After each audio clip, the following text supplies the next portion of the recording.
ఎందుకు చెప్పు. వాళ్ళ అమ్మ చనిపోయింది. చనిపోయిందా? అవునా?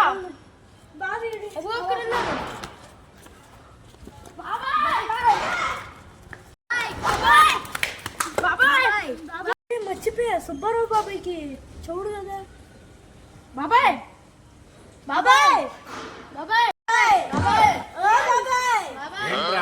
మీ అవ్వంట చచ్చిపోయిందంట.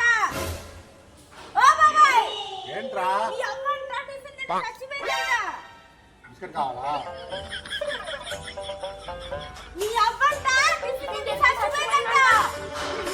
ఎక్కువా మీ అవ్వంట టిఫిన్ తింటూ చచ్చిపోయిందంట. మీ అవ్వ టిఫిన్ తింటూ చచ్చిపోయిందంట. అర్థమైందా? ఓ సుబ్బారావు